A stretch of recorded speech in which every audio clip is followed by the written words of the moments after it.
বোধহয় একটা নাটকের দরকার আছে আমাদের আজকের সন্ধ্যা। 3 উদীয়মান প্রতিভা জিষ্ণু, রিয়াদ এবং নিশান্ত মঞ্চস্থ করতে চলেছে একটি রসপূর্ণ অথচ ভাবনা সঞ্চারী নাটিকা। ওদের এটা প্রি রেকর্ডেড নয়, এবার ওরা লাইভ করছে প্রথমবার। Thank you.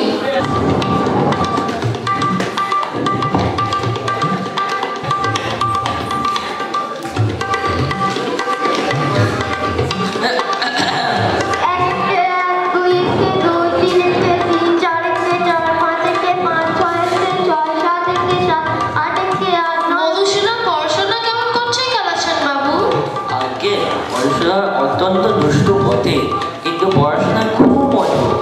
কিন্তু আঁকার পড়িয়ে দিই সেটা কখনো বলে না। বটে, তা আমি আজ একবার পরীক্ষা করে দেখবো। তা দেখুন না।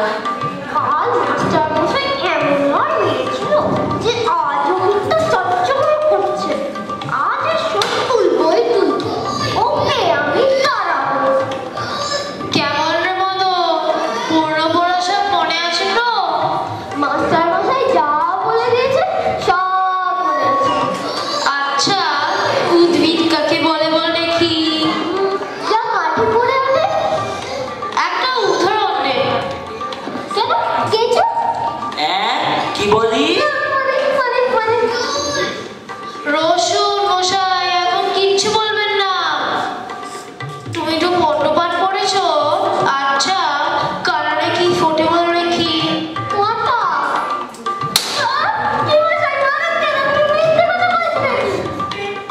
আচ্ছা, সিরাজউদ্দৌলাকে কে কেটেছে? ইতিহাসে কি বলে?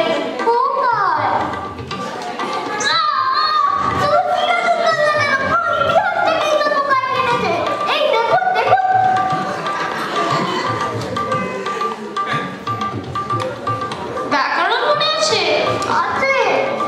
কর্তা কি তার একটা উদাহরণ দিয়ে বুঝিয়ে দাও দেখি। কর্তা ওপারা জয়মুখী। কেমন কেন বলো দেখি? তিনি ক্রিয়াকর্ম দিয়ে ভাগে। তোমার মাথা।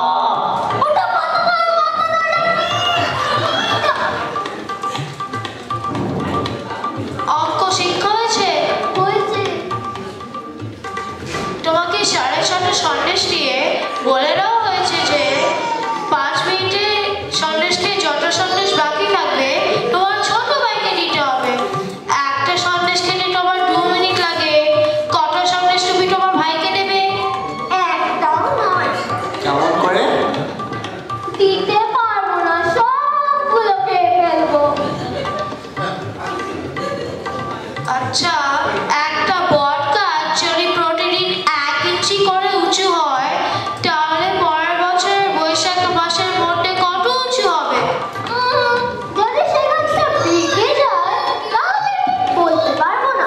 যদি বরাবর সিধে হয়ে ওঠে তাহলে ভেবে দেখলেই হয়। আর যদি ইতিমধ্যেই শুকিয়ে যায় তাহলে কোথায়? মার না খেলে তোমার মাথা খোলে না, মেরে তোমার পিঠ লাল করে দেবো, তবে তুমি শুনে হবে।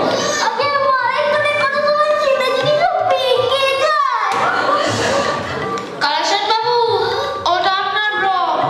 মারপিট করলে খুব অল্পই কাজ হয়। কথায় আছে, গাধাকে পিটলে ঘোড়া হয় না, কিন্তু অনেক সময় ঘোড়াকে পিটলে গাধা হয়ে যায়। অধিকাংশ ছেলে শিখতে পারে, কিন্তু অধিকাংশ মাস্টার শেখাতে পারে না। কিন্তু মার খেয়ে মরে ছেলেটাই। আপনি আপনার ব্যাগ নিয়ে প্রস্থান করুন। নিকটক মধুসূদন বীর চলুন।